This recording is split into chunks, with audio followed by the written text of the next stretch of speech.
തിരുവചനപ്രഭയിൽ ഉണരാം, പുതുതാകാം, പുതിയൊരു പാതയതിൽ പോകാം സാക്ഷികളായി. തിരുവചനപ്രഭയിൽ ഉണരാം, പുതുതാകാം, പുതിയൊരു പാതയതിൽ പോകാം സാക്ഷികളായി. പ്രകാശനായ പ്രകാശിത,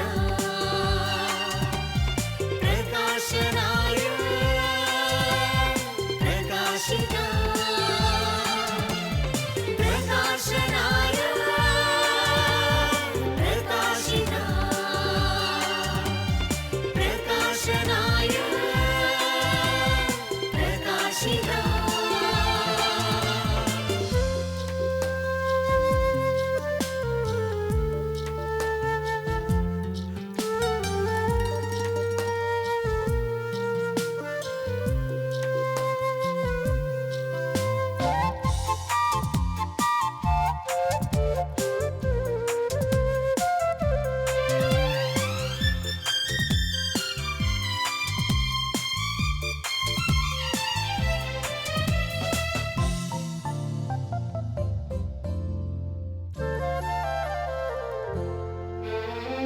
പൂർവപിതാക്കളിൽ ഈശൻ നൽകിയ കൃപകൾ ധ്യാനിക്കാം. പൂർവപിതാക്കളിൽ ഈശൻ നൽകിയ കൃപകൾ ധ്യാനിക്കാം. സ്തുതികൾ പാടിടാം, താണുവണങ്ങിടാം.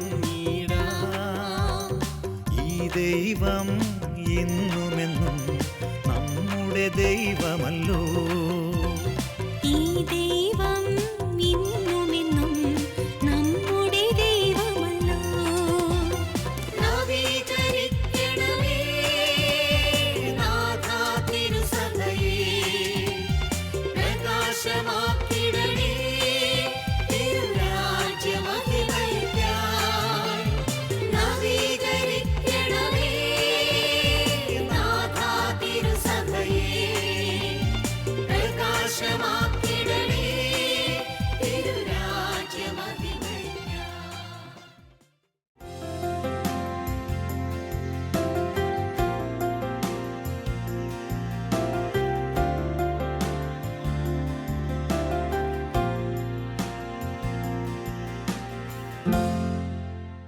ദൈവവചനം ധ്യാനിക്കുന്നത് എത്ര സന്തോഷകരമായ അനുഭവമാണ്. ജീവിതപാതയിൽ ഒളി നൽകുന്ന, വഴികാട്ടുന്ന ദൈവവചനം. ഒരു പ്രാവശ്യം കൂടെ നമുക്കൊരുമിച്ച് ദൈവവചനം ധ്യാനിക്കുവാൻ ലഭിച്ച അവസരത്തെ ഓർത്ത് നമുക്ക് ദൈവത്തെ സ്തുതിക്കാം. തിരുവചന ധ്യാനത്തിലൂടെ ദൈവമേ ഞങ്ങളോട് സംസാരിക്കണമേ എന്ന് പ്രാർത്ഥിക്കാം. അതിനായി ദൈവകരങ്ങളിലേക്ക് നമുക്ക് ഒരിക്കൽ കൂടെ നമ്മെ തന്നെ സമർപ്പിക്കാം. കഴിഞ്ഞ 2-3 വർഷങ്ങൾക്ക് മുൻപ് ഒരു പ്രമുഖ പത്രത്തിൻ്റെ പത്രാധിപക്കുറിപ്പ് വായിച്ചത് ഞാൻ ഓർക്കുന്നു. ഒരു തലക്കെട്ടാണ് ആ പത്രാധിപക്കുറിപ്പിൽ എന്നെ ആകർഷിച്ചത്. മറക്കുന്നവരെ മറക്കാതിരിക്കാം. ആ തലക്കെട്ട് എന്നിൽ വളരെ ആകാംക്ഷയുണർത്തി. പത്രാധിപർ പറയുകയാണ്, മറവി രോഗം സംഭവിച്ച രോഗികളുടെ അവസ്ഥ എത്ര ഖേദകരം. ലോക അൽസിമേഴ്സ് ദിനത്തിൽ ആ പത്രക്കുറിപ്പിൽ ലോകത്തിൽ ആകമാനമായി മറവി രോഗം സംഭവിച്ചവരുടെ ദീനമായ അവസ്ഥ രേഖപ്പെടുത്തിയിരിക്കുന്നു. ഗതകാല ജീവിതത്തെക്കുറിച്ച് ഒട്ടും ഓർക്കാൻ കഴിയാതെ പ്രിയപ്പെട്ടവരുടെ മുഖം പോലും മറന്നുപോയ അവസ്ഥ, എത്ര സഹതാപം അർഹിക്കുന്ന അവസ്ഥ, എത്ര ഖേദകരമായ അവസ്ഥ. കഴിഞ്ഞ കാലങ്ങളെ പാടെ മറക്കുന്ന മറവി രോഗം. ഇന്ന് ലോകത്തിൽ ധാരാളം ആളുകൾ മറവി രോഗത്തിന് അധീനരായി തീർന്നിട്ടുണ്ട്. അവർക്ക് വേണ്ടി ഒരു നിമിഷം നമുക്ക് പ്രാർത്ഥിക്കാം. കഴിഞ്ഞ കാലങ്ങളിലെ ഓർമ്മ ഇല്ലാതെയാകുന്ന മറവി രോഗം അത് മനസ്സിനും ശരീരത്തിനും ബാധിക്കുന്ന ഒരവസ്ഥയാണ്. ജീവിതത്തെ ഒരു ലിവിങ് വെജിറ്റബിൾ എന്ന അവസ്ഥയിലേക്ക് തരം താഴ്ത്തുന്ന ദുഃഖകരമായ അവസ്ഥ. എന്നാൽ അതിനേക്കാൾ ഖേദകരമായ മറ്റൊരു രോഗമുണ്ട്. അത് ദൈവത്തെയും സഹായിച്ച മനുഷ്യരെയും മറക്കുന്നതായ അനുഭവമാണ്. ഈ ലോക ജീവിതയാത്രയിൽ നമുക്കെത്രയോ പേരുടെ സഹായങ്ങൾ ലഭിക്കുന്നു. ദൈവത്തിൻ്റെ നിരന്തരമായ കരുതലും കാവലും ദൈവകൃപയും എത്രയോ അളവില്ലാതെ നാം അനുഭവിക്കുന്നു. എന്നാൽ പലപ്പോഴും ജീവിതത്തിൻ്റെ ചില നേട്ടങ്ങളുടെ മുൻപിൽ, ജീവിതത്തിൻ്റെ പ്രത്യേകമായ ഒരു അവസ്ഥയിൽ നാം മറന്നു കളയുക സാധാരണമാണ്. അൾസീമേഴ്സ് അത് മനസ്സിനെ ബാധിച്ച് ശരീരത്തെ ആകമാനമായും ജീവിതത്തെയും ബാധിക്കുന്ന മാരകമായ രോഗമാണെങ്കിൽ, ദൈവത്തെ മറക്കുന്നത്, ദൈവം ചെയ്ത ഉപകാരങ്ങളെ മറക്കുന്നത്, അത് ഗുരുതരമായ ഒരു ആത്മീയ രോഗമാണ്. ദൈവത്തിൻ്റെ കൃപകൾ ഒരിക്കലും ഒരു മനുഷ്യനും മറക്കുവാൻ സാധ്യമല്ല. 103-ാം സങ്കീർത്തനത്തിൽ സങ്കീർത്തനക്കാരനായ ദാവീദ് നമ്മെ ഓർമ്മിപ്പിക്കുകയാണ്, എൻ മനമേ യഹോവയെ വാഴ്ത്തുക, എൻ്റെ സർവ്വ അന്തരംഗവുമേ അവൻ്റെ വിശുദ്ധനാമത്തെ വാഴ്ത്തുക. എൻ മനമേ യഹോവയെ വാഴ്ത്തുക, അവൻ്റെ ഉപകാരങ്ങൾ ഒന്നും മറക്കരുത്. ദാവീദ് പോലും സമ്മതിക്കുകയാണ്, ചിലപ്പോഴൊക്കെ ജീവിതത്തിൽ ദൈവത്തെ മറന്നു പോകുവാനുള്ള ഒരു വലിയ അപകടം നിറഞ്ഞ സാധ്യത ഉണ്ട് എന്ന്. അതുകൊണ്ട് തന്നെ ഈ സമയത്ത് നാം ധ്യാന നിമഗ്നരായിരിക്കുമ്പോൾ ഓർക്കാം ദൈവം ചെയ്ത അനവധിയായ ഉപകാരങ്ങൾ. ഒപ്പം നമുക്ക് ദൈവത്തോട് പ്രാർത്ഥിക്കാം, അവിടുന്ന് ചെയ്ത ഉപകാരങ്ങളെ ഒരു നാളും മറന്നു കളയുവാൻ ഞങ്ങളെ സമ്മതിക്കരുതേ എന്ന്. 103-ാം സങ്കീർത്തനം എല്ലായ്പ്പോഴും സ്തോത്ര ശുശ്രൂഷയ്ക്ക് വേണ്ടി ഉപയോഗിക്കുന്ന അതിമനോഹരമായ സങ്കീർത്തനമാണ്. എല്ലായ്പ്പോഴും ദൈവസന്നിധിയിൽ നന്ദി അർപ്പിക്കേണ്ടുന്ന സന്ദർഭങ്ങളിൽ നാം വായിക്കുന്നത് 103-ാം സങ്കീർത്തനമാണ്. കാരണം എല്ലാ തരത്തിലും ഏറ്റവും അനുയോജ്യമായ സങ്കീർത്തനം അതുതന്നെയാണ്. എന്താണ് ആ സങ്കീർത്തനത്തിൽ സങ്കീർത്തനക്കാരൻ പറയുന്നത്? സങ്കീർത്തനക്കാരൻ തന്നോട് തന്നെ പറയുകയാണ്, എൻ മനമേ ദൈവം ചെയ്ത ഉപകാരങ്ങളെ മറന്നു പോകരുതേ എന്ന്. ഈ സങ്കീർത്തനത്തിൽ നിന്ന് ധാരാളം നല്ല സ്തുതി കീർത്തനങ്ങൾ ഉരുത്തിരിഞ്ഞിട്ടുണ്ട്. നമ്മുടെ ആരാധനയിൽ പാടുന്ന സ്തുതി കീർത്തനങ്ങൾ പലതും ഈ സങ്കീർത്തനത്തിൽ നിന്നും ഇതിൻ്റെ ആശയങ്ങളിൽ നിന്നും ഉരുത്തിരിഞ്ഞിട്ടുള്ളതാണ്. വാഴ്ത്തുക നീ മനമേ എന്നാരംഭിക്കുന്ന ഗാനം നമുക്ക് സുപരിചിതമാണ്. അതിലെ ഓരോ വരികളും ഈ സങ്കീർത്തനത്തോട് കടപ്പെട്ടിരിക്കുന്നു. എന്താണ് ഈ സങ്കീർത്തനത്തിൻ്റെ ധ്യാനത്തിലൂടെ നമുക്ക് ലഭിക്കുന്നതായിട്ടുള്ള ചിന്തകൾ? ചില ചിന്തകൾ പങ്കിട്ട് ഈ ധ്യാനം ഞാൻ അവസാനിപ്പിക്കാം. ഒന്ന്, സങ്കീർത്തനക്കാരൻ നമ്മെ ഓർമ്മിപ്പിക്കുന്നത് എങ്ങനെയാണ് ദൈവത്തോട് നന്ദി പറയേണ്ടത്. അത് ഇങ്ങനെയാണ് നാം മനസ്സിലാക്കുക, പൂർണ്ണമായ വ്യക്തിത്വത്തിൻ്റെ പങ്കാളിത്തത്തോടു കൂടെ മാത്രമേ ദൈവസന്നിധിയിൽ നന്ദി അർപ്പിക്കുവാൻ പാടുള്ളൂ. മറ്റു രീതിയിൽ പറഞ്ഞാൽ പൂർണ്ണ ഹൃദയത്തോടെ, പൂർണ്ണ ആത്മാവോടെ, പൂർണ്ണമായ വ്യക്തിത്വത്തിൻ്റെ തികവോടുകൂടെ ദൈവസന്നിധിയിൽ നന്ദി അർപ്പിക്കണം. പലപ്പോഴും നമുക്ക് സംഭവിക്കാവുന്ന ഒരു അപജയമുണ്ട്.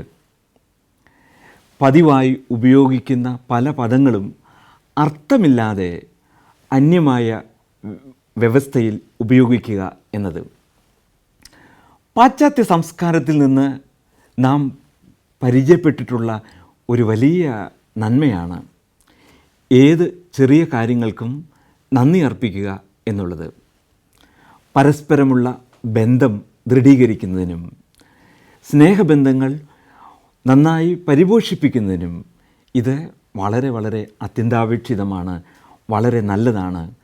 നാം പലപ്പോഴും പാശ്ചാത്യ സംസ്കാരത്തെ വിമർശിക്കുമ്പോൾ ഇത് എത്ര ശ്രേഷ്ഠമായ ഒരു നല്ല മാതൃകയാണ്.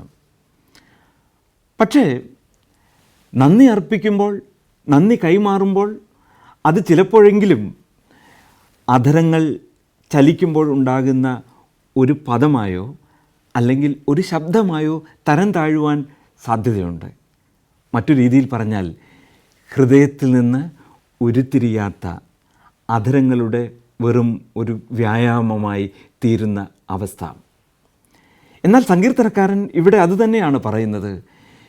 എൻ്റെ മനസ്സേ, നീ എങ്ങനെയാണ് ദൈവത്തോട് നന്ദി പറയേണ്ടത്? അവൻ്റെ ഉപകാരങ്ങൾ ഒന്നും മറക്കാതെ ഹൃദയത്തിൻ്റെ അടിത്തട്ടിൽ നിന്ന് ഉരുത്തിരിയുന്ന ഒരു നല്ല നന്ദിയുടെ അർപ്പണമായി അത് തീരട്ടെ എന്ന്. വർഷങ്ങൾക്ക് മുൻപ് TV വാർത്തകളും പരിപാടികളും സംപ്രേഷണം ചെയ്തിരുന്നത് ഇന്നത്തെ പോലെ ഡിജിറ്റൽ മാതൃകയിൽ അല്ലായിരുന്നു. അതിനുപയോഗിച്ചിരുന്നത് വലിയ ആൻറ്റിന ആയിരുന്നു, ഡിഷ് ആൻറ്റിന. നമുക്ക് പലർക്കും ഇപ്പോഴും ഓർമ്മയുള്ള ഒരു കാഴ്ചയാണ്. വീടിൻ്റെ ഒരു ഭാഗത്ത് വലിയ കുടയുടെ ആകൃതിയിൽ TV വാർത്തകളും പരിപാടികളും സ്വീകരിക്കുന്നതിന് വെച്ചിട്ടുള്ള ആൻറ്റിനകൾ. ഈ ആൻറ്റിനകൾ സാറ്റലൈറ്റിലേക്ക് ദിശ തിരിച്ച് വയ്ക്കും. നന്നായി ട്യൂൺ ചെയ്യുമ്പോഴാണ് ഏറ്റവും നല്ല രീതിയിൽ TV-യിൽ പരിപാടികൾ നമുക്ക് ലഭിക്കുക. എന്നാൽ ചിലപ്പോൾ ശക്തമായ കാറ്റിൽ ഈ ഡിഷ് ആൻറ്റിനയുടെ ദിശ അല്പം മാറും. അപ്പോൾ എന്താണ് സംഭവിക്കുക? 2 ചാനലുകളുടെ പരിപാടികൾ നമുക്ക് ഒരേ സമയം കേൾക്കാനാകും, കാണാനാകും. അവ്യക്തമായിരിക്കും. ഒരു ചാനലിൻ്റെ ശബ്ദം അല്പവും മറ്റൊരു ചാനലിൻ്റെ ദർശനവും ആണ് നമുക്ക് ലഭിക്കുക. അത് പലപ്പോഴും ആസ്വാദ്യതയല്ല പ്രേക്ഷകർക്ക് നൽകുക, മറിച്ച് അത് പലപ്പോഴും അസഹ്യതയാണ് ഉളവാക്കുക. അപ്പോൾ വീണ്ടും അത് ദിശ മാറ്റി ട്യൂൺ ചെയ്ത് ഫൈൻ ട്യൂൺ ചെയ്യുമ്പോൾ ശരിയായ രീതിയിൽ അത് പ്രവർത്തിക്കുന്നതിന് കാരണമാകും. ദൈവസന്നിധിയിൽ നന്ദി അർപ്പിക്കുന്നതിനെക്കുറിച്ച് ഓർക്കുമ്പോൾ എൻ്റെ മനസ്സിൽ വരുന്നത് ഈ ഡിഷ് ആൻറ്റിനയുടെ പ്രവർത്തനം പോലെയാണ്. ചിലപ്പോൾ ദൈവത്തിന് അഭിമുഖമായി ഹൃദയത്തിൽ നിന്ന് നാം നന്ദി അർപ്പിക്കും. പലപ്പോഴും നന്ദി അർപ്പിക്കുന്നത് ഹൃദയത്തിൽ നിന്നല്ലാതെ ദൈവസന്നിധിയിൽ നിന്ന് ശ്രദ്ധയെ അകറ്റിക്കൊണ്ട് അധരം കൊണ്ട് മാത്രം നന്ദി അർപ്പിക്കും. അത് അപൂർണമായ, ഞാൻ നേരത്തെ പ്രതിപാദിച്ചതുപോലെ ചുണ്ടുകളുടെ ചലനമായി, ചുണ്ടുകൾ ചലിക്കുമ്പോഴുണ്ടാകുന്ന ശബ്ദം മാത്രമായി നന്ദി അവശേഷിക്കുന്നു. എന്നാൽ എന്താണ് ദൈവം ആഗ്രഹിക്കുന്ന നന്ദി? എങ്ങനെയാണ് ദൈവസന്നിധിയിൽ നന്ദി അർപ്പിക്കേണ്ടത്? സങ്കീർത്തനക്കാരൻ തന്നോട് തന്നെ ഒരിക്കൽ കൂടെ ഓർമ്മിപ്പിക്കുകയാണ് ഈ ഹൃദ്യമായ സങ്കീർത്തനത്തിലൂടെ. എൻ മനമേ യഹോവയെ വാഴ്ത്തുക, എൻ്റെ സർവ്വ അന്തരംഗവുമേ അവൻ്റെ വിശുദ്ധ നാമത്തെ വാഴ്ത്തുക. എൻ മനമേ യഹോവയെ വാഴ്ത്തുക, അവൻ്റെ ഉപകാരങ്ങൾ ഒന്നും മറക്കരുത്. ദൈവസന്നിധിയിലേക്ക് നമ്മുടെ ഹൃദയത്തെ ഏകാഗ്രമാക്കി ഹൃദയത്തിൻ്റെ ആഴങ്ങളിൽ നിന്ന് നമുക്ക് സ്തുതികളെ ഉയർത്താം. സങ്കീർത്തനക്കാരനോട് ചേർന്ന് ഹൃദയംഗമായി ദൈവസന്നിധിയിൽ നമുക്ക് നന്ദി അർപ്പിക്കാം. പൂർണ്ണമായ വ്യക്തിത്വത്തിൻ്റെ പങ്കാളിത്തത്തോടു കൂടെയാണ് ദൈവസന്നിധിയിൽ നന്ദി അർപ്പിക്കേണ്ടത് എന്ന് സങ്കീർത്തനക്കാരൻ നമ്മെ ഓർമ്മിപ്പിക്കുന്നു. ആർക്കാണ് ദൈവസന്നിധിയിൽ ഹൃദയംഗമായി നന്ദി അർപ്പിക്കുവാൻ സാധിക്കുക? ഞാൻ പറയും, അനർഹമായ നന്മകൾ ലഭിച്ചു എന്ന് വിശ്വസിക്കുന്ന ഒരു വ്യക്തിക്ക് മാത്രമേ ദൈവസന്നിധിയിൽ ഹൃദയംഗമായി ആത്മാർത്ഥമായി നന്ദി അർപ്പിക്കുവാൻ സാധിക്കുകയുള്ളൂ. സുവിശേഷങ്ങൾ വായിക്കുമ്പോൾ വിശുദ്ധനായ ലൂക്കോസ് 17-ാം അധ്യായത്തിൽ യേശുവിൻ്റെ ജീവചരിത്രത്തിൽ നിന്ന് അടർത്തിയെടുത്ത ഒരു സംഭവ കഥ വളരെ ഹൃദയഹാരിയായി പരാമർശിക്കുന്നുണ്ട്. ഞാൻ വിശ്വസിക്കുന്നു ഇത്തരുണത്തിൽ ഏറ്റവും പ്രസക്തമായ ഒരു സംഭവ കഥയാണ് അതെന്ന്. യേശുവും ശിഷ്യന്മാരും യെരുശലേമിലേക്ക് യാത്ര പോകുന്നു. ശമര്യയ്ക്കും ഗലീലയ്ക്കും മധ്യേ യേശു 10 കുഷ്ഠരോഗികളെ കണ്ടുമുട്ടുന്നു. സമൂഹത്തിൽ നിന്ന് സ്ഥാനഭ്രഷ്ടരാക്കിയവർ, യഹൂദൻ്റെ അന്നത്തെ ചിന്തയിൽ പറഞ്ഞാൽ തലമുറകളുടെ ശാപം ഏറ്റുവാങ്ങിയവർ. അവരുടെ ദൈന്യം നിറഞ്ഞ അവസ്ഥ കണ്ട് യേശു മനസ്സലിഞ്ഞു. യേശു 10 കുഷ്ഠരോഗികളെയും സൗഖ്യമാക്കുന്നു. അവരോട് ആവശ്യപ്പെടുന്നു, യഹൂദമത ആചാരപ്രകാരം പുരോഹിതനെ കണ്ട് സൗഖ്യത്തെക്കുറിച്ച് സാക്ഷ്യപ്പെടുത്തുവാൻ. 10 കുഷ്ഠരോഗികളും സൗഖ്യം പ്രാപിച്ചു. പക്ഷേ ഒരേ ഒരു കുഷ്ഠരോഗി മാത്രം യേശുവിൻ്റെ അടുക്കിലേക്ക് മടങ്ങി വന്ന് നന്ദി അർപ്പിക്കുന്നു. അവൻ നന്ദി അർപ്പിക്കുന്ന വിധം വളരെ ഹൃദയസ്പർശിയായി, ആരുടെയും ശ്രദ്ധ ആകർഷിക്കുന്ന വിധത്തിൽ വിശുദ്ധനായ ലൂക്കോസ് രേഖപ്പെടുത്തിയിരിക്കുന്നു. അവിടെ നാം വായിക്കുന്നത്, അവൻ യേശുവിൻ്റെ പാദത്തിങ്കൽ സാഷ്ടാംഗം പ്രണമിച്ചു എന്നാണ്, കാൽക്കൽ വീണു എന്നാണ്. യേശുവിൻ്റെ ഹൃദയത്തെ പോലും ചലിപ്പിക്കത്തക്ക രീതിയിൽ, ജനശ്രദ്ധ ആകർഷിക്കുന്ന രീതിയിൽ അവൻ്റെ നന്ദി പ്രകാശനം യേശു സ്വീകരിക്കുന്നു. എന്നിട്ട് യേശു വളരെ പ്രസക്തമായ ഒരു ചോദ്യം ചോദിക്കുന്നുണ്ട്. സൗഖ്യം പ്രാപിച്ച 9 പേർ എവിടെ പോയി? കാൽക്കൽ സാഷ്ടാംഗ പ്രണാമം നടത്തിയ ആ ശമര്യക്കാരനായ മനുഷ്യനെ നോക്കിക്കൊണ്ട് പറയുന്നു, അന്യജാതിക്കാരനായ ശമര്യക്കാരനായ ഈ ഒരുത്തനല്ലാതെ മറ്റുള്ളവർ എവിടെ പോയി? വളരെ പ്രാധാന്യമർഹിക്കുന്ന ഒരു പ്രസ്താവനയാണ് അത്. അന്യജാതിക്കാരൻ, ശമര്യൻ. സ്വന്തക്കാരെ സൗഖ്യമാക്കുവാൻ സ്വന്തത്തിലേക്ക് വന്ന യേശു കർത്താവ് ചോദിക്കുന്നു, അന്യജാതിക്കാരനായ ഈ ശമര്യക്കാരനല്ലാതെ തിരിച്ചാരും വന്ന് നന്ദി പറഞ്ഞില്ലല്ലോ എന്ന്. എന്താണത്? ശമര്യരും യഹൂദരും തമ്മിൽ ബദ്ധ വൈരികളാണ്. യഹൂദനായ യേശുവിൽ നിന്ന് ഒരു ചെറിയ അനുഗ്രഹം പോലും പ്രാപിക്കുവാൻ ശമര്യർക്ക് അവകാശമില്ല.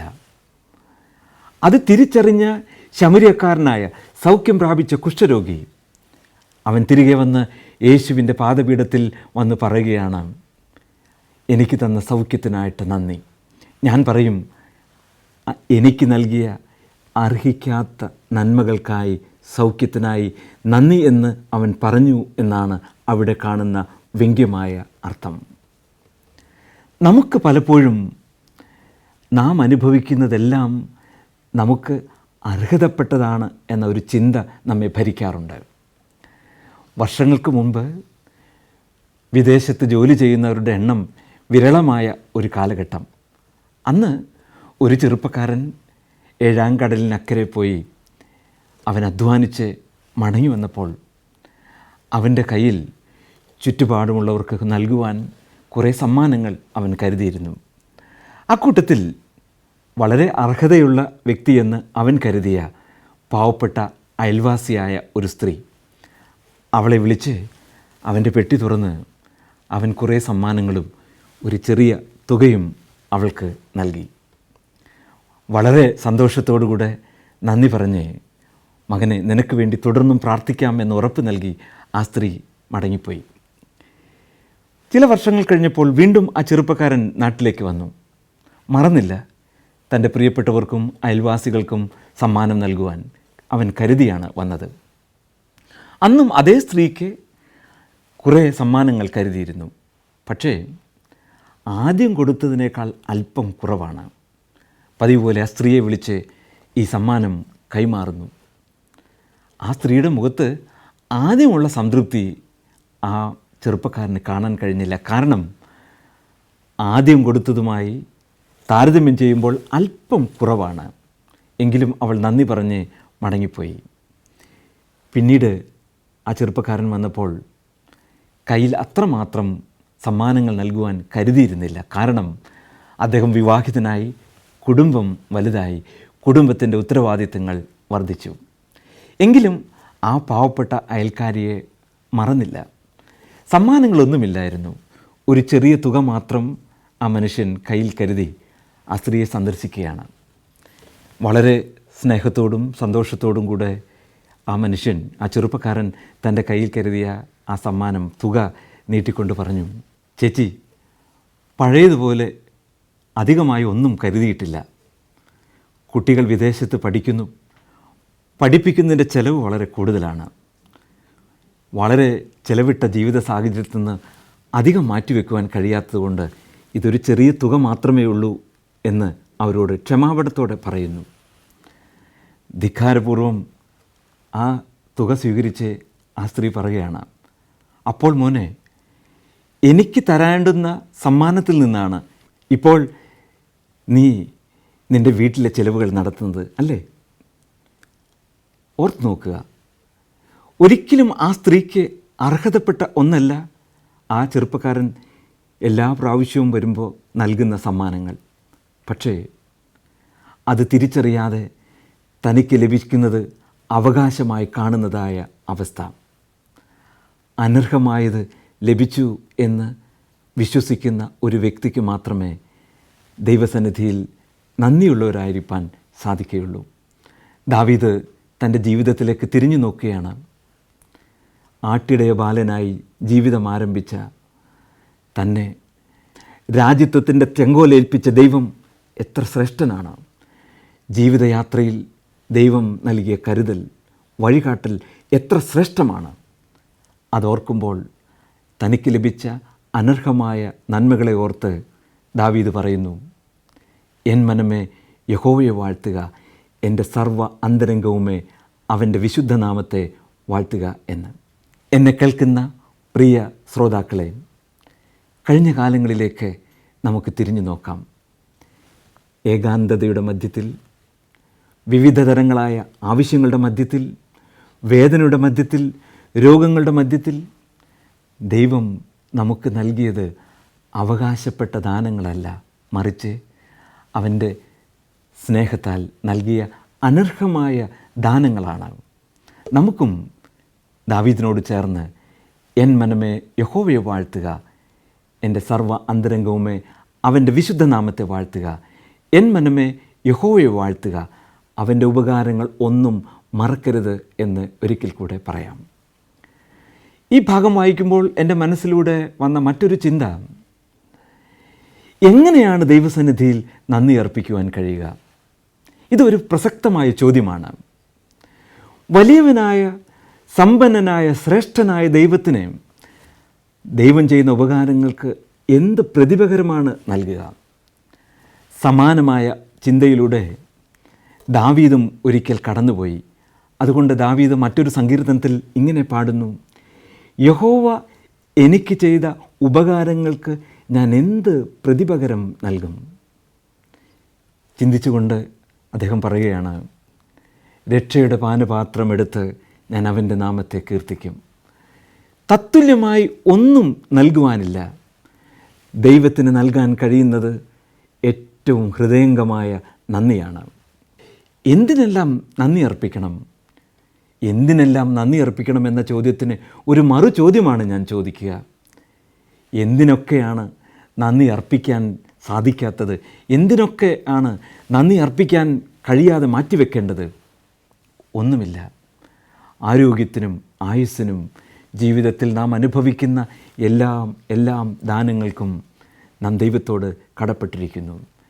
എന്നാൽ ഞാൻ പറയും, ജീവിതത്തിൽ ഏറ്റവും ശ്രേഷ്ഠമായ ദാനമെന്ന് പറയുന്നത് ദൈവം എന്നെ കുറ്റവിമുക്തനാക്കി എന്നതാണ്. എൻ്റെ മനസ്സിൽ ഒരു കൊച്ചു സംഭവകഥ ഓർമ്മ വരുന്നു. അന്ന് ആ കാലത്ത് രാജ്യത്തിലെ ആരോഗ്യമുള്ള എല്ലാ ചെറുപ്പക്കാരും സൈനിക രംഗത്ത് പ്രവർത്തിക്കണമെന്ന് രാജാവ് ഉത്തരവ് പുറപ്പെടുവിച്ചു.